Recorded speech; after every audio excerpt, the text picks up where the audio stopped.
Hello all, అందరు ఎలా ఉన్నారు? బాగున్నారా? మేము కూడా చాలా బాగున్నాము. Welcome to CVR family. So ఈరోజైతే మేము ఒక ఇంపార్టెంట్ క్యూట్ బ్లాగ్ చేస్తున్నాను అనమాట. అదేంటి అంటే థ్రెడ్ వర్క్ అనమాట. సో ఇప్పుడు అందరికీ తెలిసిందే, ఊల్ థ్రెడ్స్ అనేది మనకు ఆన్లైన్లో దొరుకుతున్నాయి. సో అవి మేము ఒక సెట్ అయితే మా సిస్టర్ ఇచ్చేస్తుంది. సో తనకి ఊల్ థ్రెడ్డింగ్ అనేది చాలా ఇష్టం అనమాట. సో థ్రెడ్డింగ్తో ఏదో ఒక వర్క్ చేస్తూనే ఉంటుంది ఇంట్లో. ఆల్మోస్ట్ మా ఇంట్లో ఉన్న డెకరేషన్ ఐటమ్స్ అన్నీ మా సిస్టరే ప్రిపేర్ చేశారు. సో ఇక్కడైతే ఒక శాంపుల్గా చూపి అంటే తను ఒక వీడియో తీసి నాకు పంపించారనమాట. సో ఫస్ట్ అయితే ఏదైనా ఒక థ్రెడ్ వర్క్ కలర్ అయితే తీసుకోవాలి. ఇలా థ్రెడ్ తీసేసుకుని దాన్ని ఒక పెన్సిల్ కానీ పెన్ కానీ లేకపోతే ఇంకేమైనా సన్నగా ఉండే దాని చుట్టూరా ఇలా రౌండ్గా తిప్పుతూ ఉండాలన్నమాట. సో అది పెట్టేది చాలా కష్టము, అలా అతికించేది. బట్ తను చాలా కష్టపడుతుంది పాపము. చాలా కష్టపడి ఇదంతా ప్రిపేర్ చేసింది బికాజ్ నా కోసము. తనకు ఆల్రెడీ ఇంట్రెస్ట్, చెప్తా ఉంటాను నాకేమైనా ఇలా చేసి చూపి అంటే ఒక్కొక్కసారి కుదిరితే చేస్తుంది. తనకి బాబున్నాడు కదా, సో అందుకే అంత టైం కుదరదనమాట. సో తనకి టైం కుదిరినప్పుడే నాకు ఇలా చేసి పంపించింది. సో నేనైతే ఫుల్ హ్యాపీ అనమాట. ఇది చేసి కూడా ఒక 4-5 మంత్స్ అయిపోతుంది. బికాజ్ ఆ 4-5 మంత్స్ తర్వాత నుంచి నేను చాలా బిజీ ఉన్నాను. ఆ వీడియోని అట్లనే ఉంచి ఇప్పుడే మళ్ళీ పెడుతున్నాను అనమాట. సో ఇలా తను చేసుకునేదనమాట. అన్నీ ఇలా నార్మల్ బ్యాంగిల్కి ఎలా థ్రెడ్ చుడతామో అలా వీటన్నిటికి ఇట్లానే బ్యాంగిల్ చుట్టేసింది. దాని తర్వాత పైన మా ఇంట్లో ఒక కృష్ణుడిది కర్ర ఉండే అనమాట. చిన్నప్పుడు పిల్లలు ఉన్నప్పుడు వాళ్ళకి మేము ఇలా అది ఫ్లూట్ ఇచ్చి కృష్ణుడిలాగా చేసేవాళ్ళం, రెడీ చేసేవాళ్ళము. బట్ దాని తర్వాత అది పిల్లలు తెలిసిందే కదా, పెద్దగా ఎక్కువ దాన్ని ఇరక్కొడతారు. సో ఇరక్కొట్టిన కర్రను ఎందుకు వేస్ట్ చేయాలని చెప్పి దానికి కూడా థ్రెడ్ వర్క్ చేసి ఇలా ఒక్కొక్క దాన్ని నీట్గా స్టిక్ చేస్తుంది. సో ఇక్కడ కలర్ చాయిస్ మీ ఇష్టం అనమాట. మా ఇంట్లో ఉన్న వాల్కి మాకు ఇది కరెక్ట్ సెట్ అయింది కాబట్టి తను ఇలా సెట్ చేసుకుంది. సో మీ ఇంట్లో ఉన్న వాల్స్ బట్ ఇది మీరు ఎక్కడైనా ఇంకెక్కడైనా ప్లేసెస్లో హ్యాంగింగ్ చేయాలనుకుంటే సో మీరు ఇంకా డిఫరెంట్ కలర్స్ కూడా యూస్ చేయొచ్చు. సింగిల్ కలర్ అయినా యూస్ చేయొచ్చు, డబల్ కలర్ అని యూస్ చేయొచ్చు, ట్రిపుల్ కలర్ కూడా యూస్ చేయొచ్చు. It depends on your interest అనమాట. మీకు ఓపిక ఉంటే ఎంతైనా చేసుకోవచ్చు. సో మా అక్కకి ఇదంతా ఇంట్రెస్ట్ కాబట్టి తను ఇంత ఓపిక ఇచ్చేసింది. బట్ చెప్పాలంటే నాకైతే 1% కూడా ఇవన్నీ అయితే ఇంట్రెస్టే లేదనమాట. సో నేను ఎక్కువ ఇవేం చేయను. సో తనకి ఇలాంటి డిఐవేస్ ఇలాంటివంటే పిచ్చి ఎక్కువ చేస్తుంది అనమాట. మా ఇంట్లో ఉండే ఆల్మోస్ట్ ఉలెన్ వర్క్ అంతా మా అక్కనే చేసిందని చెప్పాలి. అంత బాగా చేస్తుంది. ఇంట్లో వాల్స్కి అయితే ఎంత క్యూట్గా అనిపిస్తుంది అంటే వచ్చే వాళ్ళందరూ కూడా చాలా బాగుంది అంటారు. సో అలా మెచ్చుకుంటే ఇంకా చేయాలనిపిస్తుంది కదా, సో అలా అనమాట. అందుకే తనకి ఇంకా ఇంట్రెస్ట్. సో ఇక్కడ తనకి నచ్చిన విధంగా చాలా ప్రిపేర్ చేసింది. ఈసారి ఇంకేమైనా ఇంట్లో డెకరేషన్ ఐటమ్స్ ఉంటే అవి జస్ట్ మీకు చూపిస్తాను అంతే తప్ప నేను అవి ఆల్రెడీ ప్రిపేర్ చేసింది కదా, ఇంకా దాన్ని ఏమి నేను కొత్తగా చేయలేను అనమాట. సో ఇక్కడైతే దీన్ని మనం హ్యాంగింగ్ చేయడానికి తను ఇంకోటి ప్రిపేర్ చేస్తుంది అనమాట, పైన జస్ట్ థ్రెడ్ లాగా. సో ఆల్రెడీ అది పాతది ఇందాక స్టిక్ చేసింది కదా, ప్రాపర్గా స్టిక్ అవ్వలేదని చెప్పి ఒకసారి లాగి చూసింది. సో నిజంగానే స్టిక్ అవ్వలేదని మళ్ళీ ఇంకోసారి స్టిక్ చేస్తుంది. సో ఇలానే నాకు తెలిసి ఇలా గ్లూ గన్తో ఒక 2 to 3 మినిట్స్ ఉంచితే కూడా ఈజీగా అది అతక్కపోతుందని చెప్పాలన్నమాట. సో మొత్తానికైతే మా సిస్టర్ 1 డేలో ఒక హాఫ్ డే అనమాట. సో హాఫ్ డేలో ఇదంతా వర్క్ కంప్లీట్ చేసింది. బికాస్ తనకి హాఫ్ డేలో మార్నింగే లంచ్ అండ్ టిఫిన్ కూడా ప్రిపేర్ అయిపోతుంది. బికాస్ వాళ్ళ కొడుకు స్కూల్కి వెళ్ళే లోపు అన్నీ చేసేస్తుంది అనమాట. సో ఫ్రీ ఉండే టైంలో ఈ పని అంతా చేసుకుంటుంది. సో హాఫ్ డే కంప్లీట్ అయిపోయిన తర్వాత తనకి ఫుల్గా ఫ్రీ ఉన్నప్పుడు ఇలా థ్రెడ్ వర్క్ కంప్లీట్ చేసుకొని ఇంటికి మొత్తం డెకరేషన్ చేసుకుంది. సో నీ మొత్తానికైతే మా అక్క దగ్గర ఆ వీడియో అయితే తీసేసుకొని హ్యాపీగా నేను ఉన్నాను అనమాట. మీ అందరికీ చూపించాను కదా, సో మీరు కూడా ఇంట్లో ట్రై చేయండి.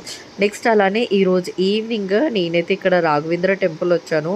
సో మాకైతే హైదరాబాద్లో ఉన్నప్పుడు రాఘవేంద్ర అనేది నాకు పెద్ద స్వామి తెలుసు కానీ బట్ ఆయన ఒక సాయిబాబా లాగంట. బట్ నాకు అంత వెళ్ళలేదు మేము ఎవరము మా ఇంటి సైడ్. బట్ ఆఫ్టర్ మ్యారేజ్ మా అత్త వాళ్ళకి ఈయన స్పెషల్ గాడ్ అనమాట. సో అందుకని మేము ఈయన టెంపుల్కి ఖచ్చితంగా వస్తాము, మంత్లీ వన్స్ కానీ వీక్లీ వన్స్ కానీ. సో ఈసారి అయితే చాలా రోజులైంది నేను బెంగళూరు వచ్చాను చెప్పేసి. సో ఫస్ట్ టైం అయితే బెంగళూరు వచ్చిన తర్వాత రాఘవేంద్ర దర్శనం చేసుకున్నాను అనమాట స్వామిది. సో ఎంత బాగుందంటే ఒకలాగా పీస్గా ఉంటుంది. జయనగర్లో ఉంటుందన్నమాట, మెయిన్ రోడ్కే ఉంటుంది. చాలా బాగుంటుంది, ఒకలాగా పీస్గా ఉంటుంది. కరెక్ట్ హారతి టైంలోనే వెళ్ళాము. హారతి టైంలో వెళ్ళినందుకు ఇంకా హ్యాపీగా ఉందన్నమాట. సో మా ఇంటి దేవుడు కాబట్టి మాకు చాలా ఆనందం అనిపిస్తుంది అలాంటి టెంపుల్కి వెళ్ళినప్పుడు. మ్యారేజ్ కాకముందు నా ఇంటి దేవుడు ఎవరంటే వెంకటేశ్వర స్వామి. బట్ ఎవరైనా మ్యారేజ్ అయ్యాకే చూస్తారు కాబట్టి ఆఫ్టర్ మ్యారేజ్ నాకు రాఘవేంద్ర స్వామి కాబట్టి ఆయన అంటే నాకు చాలా ఇష్టము. సో, పర్టిక్యులర్‌గా ఆయన ఎలా ఉంటారో నాకైతే పెద్ద ఐడియా లేదు. బట్ ఆఫ్టర్ మ్యారేజ్ ఆయన ఫేసెస్ ఇలా తులసికోటలాగా ఏదో ఉంటుందనమాట, ఒక రాయిలాగా. సో, అలా అంటే మా అత్తయ్య వాళ్ళైతే ఒప్పుకోరు. రాయి అనకూడదు, అదొక దేవుడు, మంచిగా దండం పెట్టుకో అంటారు. సో, ఆయన చాలా పవర్‌ఫుల్ అని నేను చెప్తా. నేను మంత్రాలయం వెళ్ళొచ్చిన తర్వాతే మాకు కూడా బాగుంది. సో, మొత్తానికైతే నాకు ఈవినింగ్ ఇలా మంచిగా దర్శనం అయిపోయిందనమాట రాఘవేంద్ర స్వామి గుడిలో. రాఘవేంద్ర మఠ అని కూడా అంటారు మా అత్త వాళ్ళ ఇంటి సైడ్. మేమేమో టెంపుల్ అంటాము. సో, ఈ మఠంకి వెళ్ళిన తర్వాత ఎంత పాజిటివ్ వైబ్స్ వస్తాయంటే ఒక్కసారి మీరు కూడా రాఘవేంద్ర స్వామి దర్శనం చేసుకోండి. మనసు చాలా ప్రశాంతంగా ఉంటుంది. అచ్చం సాయిబాబాలానే అనిపిస్తారు. మనం అడిగిన కోరికలన్నీ మంచిగా తీరుస్తారు. అందుకే కదా ఏ దేవుడైనా ఉండేది. సో, అందుకే మనకు కూడా చాలా ఇష్టం ఉంటుంది. అందుకే ఆయనను చూస్తే కూడా మనకు పాజిటివ్ వైబ్స్ వస్తాయి. నెక్స్ట్ అలానే ఆ రోజు టెంపుల్ నుంచి ఇంటికి వెళ్తున్నాము. ఇంటికి వెళ్ళే దారిలో మా పిల్లలు ఒకటే ఏడుపు అనమాట, ఏదైనా ఒకటికి ఇప్పించేయని. అందుకే ఇలా డెత్ బై చాక్లెట్ అనేది ఐస్ క్రీమ్ ఆర్డర్ చేసుకున్నాము. మంచిగా తినేసి ఇంకా మిడ్‌నైట్ 12:00కి ఇక్కడ ఏమైతుందంటే మా హస్బెండ్ బర్త్‌డే అనమాట. సో, తను ఆ రోజు వర్క్ ఫ్రమ్ హోమ్ చేస్తున్నాడు. ఆ రోజు వర్క్ ఫ్రమ్ హోమ్ చేసేటప్పుడు తనకే తెలీదు. నేను 11:45 వరకు ఇంట్లో పని ఉందని చెప్పి అక్కడిక్కడ ఉన్న తన బెడ్రూమ్‌లో వేసి డోర్ ఏసేసాను. సో, మొత్తానికైతే తనకి ఇలా కేక్ వచ్చింది కూడా తెలీదు. సర్ప్రైజ్ అయిపోయాడు. ఏమి నేను ఇంట్లోనే ఉన్నా కదా, అప్పటికి నువ్వేదో చేస్తున్నావు డౌట్ వచ్చింది అన్నాడు. కానీ అంత డౌట్ అయితే రాలేదంట. బికాజ్ ఇంత మిడ్‌నైట్ నాకు భయము బయట వెళ్ళాలంటే.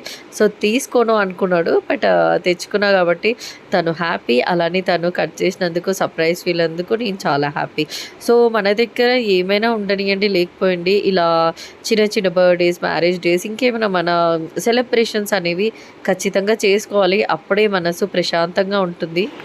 నేనైతే ఒట్టి మా ఇంటి సైడ్‌వే కాదు, నేను మా చుట్టాల మా మామ, మా అత్త, మా పిల్లలు కానీ, లేదంటే ఇంకా మా అత్త, మామ ఎవరిదైనా బర్త్‌డేలు ఏమైనా సెలబ్రేషన్స్ వస్తే ఖచ్చితంగా ఫస్ట్ ఉంటాను. బికాజ్ లైఫ్‌లో ఒక మంచి ఇంపార్టెంట్ డేని ఎలా మిస్ చేసుకుంటామో. మన ఫెస్టివల్స్ ఎంత ఇంపార్టెంటో లేదో నాకు తెలియదు కానీ మనకంటూ మనం ఫస్ట్ ప్రయారిటీ ఇచ్చుకోవాలి. సో, ఒక పర్సన్‌కి ఒక ప్రయారిటీ ఇవ్వంది ఇంకా లైఫ్ వేస్ట్ అనమాట. దేవుడికి ఎంత ప్రయారిటీ ఇచ్చినా ఆయన ఏం చేయాలనుకుంటే అదే చేస్తాడు. సో, దానికంటే ఫస్ట్ ఇంపార్టెంట్ చేయాల్సింది ఒక పర్సన్, లేదంటే ఒక మనకిష్టమైన వాళ్ళ కోసం అలాంటివి ఏమైనా చేస్తుంటే చాలా ఆనందంగా ఉంటుంది. సో, నాకైతే ఇది చాలా ఇష్టం. నేను ఈ గిఫ్ట్స్ ఏమి ఇచ్చినా లేకపోయినా ఒక కేక్ అయితే ఖచ్చితంగా బర్త్‌డేస్‌కి, మ్యారేజ్ డేస్‌కి అయితే అందరికీ పంపించేస్తాను. బికాజ్ ఆ హ్యాపీనెస్ ఒక చాలా బాగుంటుందన్నమాట. ఏదో ఒక ఫీలింగ్ ఉంటుంది మనకి. సో, నాలాగా చాలామందే ఉంటారు బర్త్‌డేస్ కానీ, మ్యారేజ్ డేస్ కానీ, వ్యాలంటైన్స్ డే కానీ. సో, ఇలా చాలా సెలబ్రేషన్స్ ఉంటాయి కదా, ఆ టైంలో మంచిగా ఇంపార్టెంట్గా చేసుకోవాలి. సో, మా ఆయన బర్త్డే కాబట్టి మా పాపని కూడా లేపి మంచిగా డిస్టర్బ్ అయితే చేసేసాను. సో, మా హస్బెండ్ బర్త్డే అయిపోయిన ఒక 1 డేలోనే మా చిన్న పాప బర్త్డే అనమాట. సో, ఈసారి అయితే ఇక్కడ బయట సెలబ్రేషన్ అయితే చేయలేదు. బికాజ్ మేము ఈసారి చేసుకోవద్దని మా అత్తయ్య వాళ్ళు చెప్పేసరికి ఇంట్లోనే చేసేసుకున్నాం. ఇంక అంతే అండి. ఈ వ్లాగ్ ఇక్కడితో అయితే ఎండ్ చేస్తున్నాను. బికాజ్ ఇంతకంటే నా దగ్గర ఈరోజు విశేషాలు ఏమీ లేవు. ఒకవేళ నా వీడియో నచ్చినట్టయితే like, share and subscribe. Bye.